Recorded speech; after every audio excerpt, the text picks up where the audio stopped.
আমি take Bangla pro থেকে এসে শাহান। আমি আজকে দেখাবো আপনাদেরকে ফটোশপে কিভাবে কাজ করতে হয়। সেটা হচ্ছে অ্যাডোবি মাস্টার কালেকশন ফটোশপে। তো দেখুন, অ্যাডোবি মাস্টার কালেকশন সেটআপটা আমি এর আগে ভিডিওতে দেখাই দিয়েছি।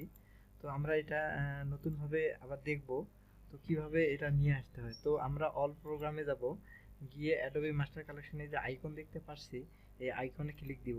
দেওয়ার পর আমরা আইকনে ক্লিক দেওয়ার পর যে অপশনগুলো চলে আসবে সেখান থেকে আমরা সিলেক্ট করে নিতে পারি অ্যাডোবি ফটোশপ CS6। তো আমি এটা আগে থেকেই ওপেন করে রেখেছি। তো এটাতে ক্লিক দিলেই আপনারা ওপেন করতে পারবেন। ওপেন করার পর একটা ট্রায়াল অপশন আসবে, আপনি ট্রায়ালে ক্লিক দেওয়ার পর আপনি ফটোশপে চলে যাবেন। তো এটা হচ্ছে আমার ফটোশপ ফাইল। তো আমার ফটোশপ ফাইল আমি যে পিকচারটা এখন আপনাদেরকে মিরর করে দেখাবো সেটি সিলেক্ট করতে হবে আগে। তো আমি একটা সিলেক্ট করে রেখে দিছি যে এই ক্লককে মিরর করব। তো মিরর করতে গেলে আমাদেরকে কিছু টুলস সম্পর্কে জানতে হবে। তো আমরা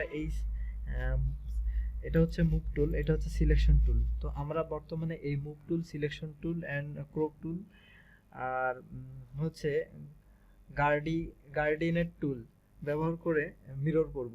তো আমরা এই পিকচারটি মিরর করব। মিরর করার জন্য আমাদেরকে এই লেয়ারটি আগে ভেঙে নিতে হবে। তো এই ভেঙে নেওয়ার জন্য লেফট বাটন, মাউসের লেফট বাটন ডাবল ক্লিক করে এরকম একটা লেয়ার অপশন চলে আসবে। আপনারা লেয়ারের নামও দিতে পারেন, আবার নাও দিতে পারেন।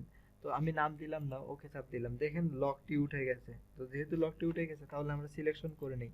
আমরা দুইভাবেই সিলেকশন করতে পারি। দেখুন, ম্যাজিক সিলেকশন করলে একবারেই সিলেকশন হয়ে গেছে। এটা আবার এই সিলেকশনটি ডিলিট করতে গেলে কন্ট্রোল D করে সিলেকশন ডিলিট করতে হবে। আবার দেখুন কুইক সিলেকশন। তো কুইক সিলেকশন করলে কি হয় যে আমরা আস্তে আস্তে সব কিছু সিলেকশন করে নিতে পারি নিখুঁতভাবে। তো দেখুন এখানে তিনটি অপশন আসছে, প্লাস মাইনাস। আবার মাউসের এইটা বাড়ানোর জন্য অপশন চলে আসছে। তো এটা আমরা বড় করেও নিতে পারি। এটা দেখুন আমি মানে 50 করে নিলাম, বড় হয়ে গেল। আবার 15 করে নিলাম, ছোট হয়ে গেল। আবার আমরা দুইভাবে নিতে পারি, লেফট অ্যাঙ্গেল ব্র্যাকেট দিয়ে আবার রাইট অ্যাঙ্গেল ব্র্যাকেট দিয়ে। তো দেখুন বড় করে নিয়েছি। দেখুন এখানে মাইনাস চিহ্ন আছে। মাইনাস চিহ্ন হলে অর্থাৎ যেটা আমরা সিলেক্ট করবো সেটা মাইনাস হবে, সেজন্য আমাদেরকে প্লাস করতে হবে। তো আমরা প্লাসে ক্লিক দিব। দেওয়ার পর এটা সুন্দর করে ধরবো। এটা দেখুন কিভাবে আমি ধরতেছি।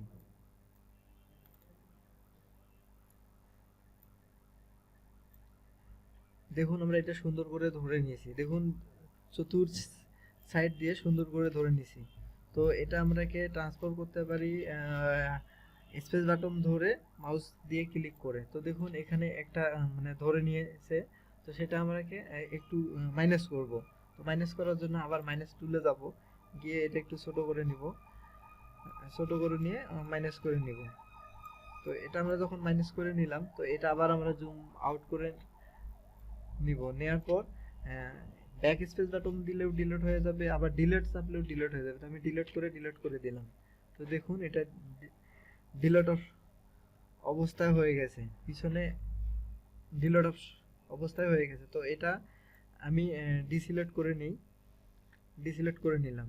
নেওয়ার পর এই পিকচারটি আমি সেভ করে নিব। ফাইলে যাব, গিয়ে সেভ এজে যাব, গিয়ে আমরা যে কোনো একটা ফাইল ক্রিয়েট করব। তো আমি ডেস্কটপেই সিলেক্ট করতেছি। তো এটা PDDS আপনারা এটা প্রথমে সেভ করে নেবেন, নেওয়ার পর PNG সেভ করবেন। তো আমি এটা দেখাইলাম না, শর্টকাটে যেহেতু দেখাচ্ছি, তো আমি এটা PNG সেভ করে নিচ্ছি। তো দেখুন নিচে PNG আছে, PNG সেভ করে নিব, নিজের ইচ্ছা মতো একটা নাম দিব।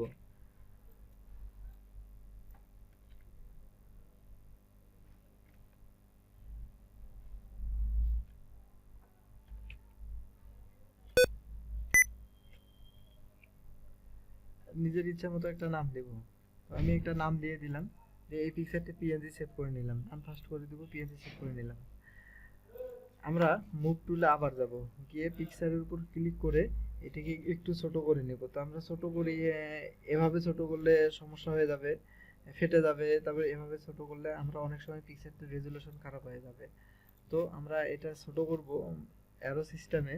তো অল্টার শিফট ধরে কর্নার দিকে ধরে মাউসের লেফট বাটন ক্লিক করে ছোট করে নেব। একটু ছোট করে নিলাম, নেওয়ার পর উপরে উঠায় নিয়ে ওকে স্যার, ওকে করলাম। তারপর এটা মুভ টুলের অবস্থায় যেহেতু আছে, তো এটা একটু ট্রান্সফার করব। আমরা এটা ট্রান্সফার করব। তো ট্রান্সফার করার আগে এটা আমরা একটা লেয়ার নেই। লেয়ারটা নেওয়ার জন্য আমাদেরকে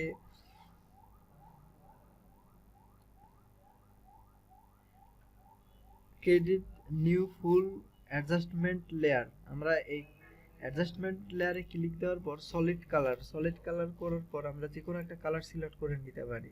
তো আমরা একটা কালার সিলেক্ট করে নিলাম। নেওয়ার পর দেখুন লেয়ারটি আমরা ধরেছি কিন্তু উপরে চলে আসছে, সেজন্য আমাদেরকে নিচে আসতে হবে।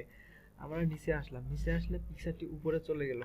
এখন আমার এটা যেহেতু মুভ টুলেই আছে, সেহেতু আমি এটা অল্টার ধরে মাউসের লেফট বাটন ক্লিক করে আমরা নিচে নিয়ে আসতে পারি। তো দেখুন অল্টার ধরে আমি নিচে নিয়ে আসলাম। নিচে নিয়ে আসার জন্য নিয়ে আসলাম, আসার পর আমরা এটাকে মিরর অপশনে চলে যাব। তো মিরর অপশনে গেলে আমাদেরকে গার্ডেন টুলসে যেতে হবে। তো এখানে ক্লিক দেওয়ার পর আমরা এখানে কালারটা সিলেক্ট করে নেব। এখানে আইকনে ক্লিক দিলে অনেকগুলো কালার চলে আসবে, তো আমরা এখান থেকে একটা কালার সিলেক্ট করে নেব। তো আমি এটা সিলেক্ট করে নিলাম। নেওয়ার পর পিকচারের উপর হালকাভাবে টান দিয়ে দিলাম। দেখুন উপরের পিকচারটা মিরর হয়ে গেছে। তো আমরা এটা, তো বন্ধুরা দেখুন লেয়ারটি উপরে চলে আসছে। মুভ টুলে গিয়ে আমরা লেয়ারটি দেখতে পারি। এখানে ক্লিক, মুভ টুলে যাব, গিয়ে এখানে দেখব লেয়ারটি, এই লেয়ারটি দেখুন শূন্য, কপি লেয়ারটি উপরে আছে, এটা আমরা নিচে নিয়ে আসব। নিচে নিয়ে আসার পর লেয়ারটি সিলেক্ট অপশনে আমরা টুলে যাব, গিয়ে এটা নিচ থেকে হালকাভাবে করে নিব। তো দেখুন পিছনের ব্যাকগ্রাউন্ডটি চেঞ্জ এবং হালকাভাবে মিরর হয়ে গেছে। তো আমরা এটা জেপিজি সেভ দিতে পারি, আর এটা জেপিজি সেভ দিলেই মিরর অপশনে চলে যাবে। এরপর আপনারা এটার ব্যাকগ্রাউন্ডটি চেঞ্জ করে নিতে পারেন। ধন্যবাদ আপনাদেরকে। ভিডিওটি ভালো লেগে থাকলে প্লিজ সাবস্ক্রাইব করবেন।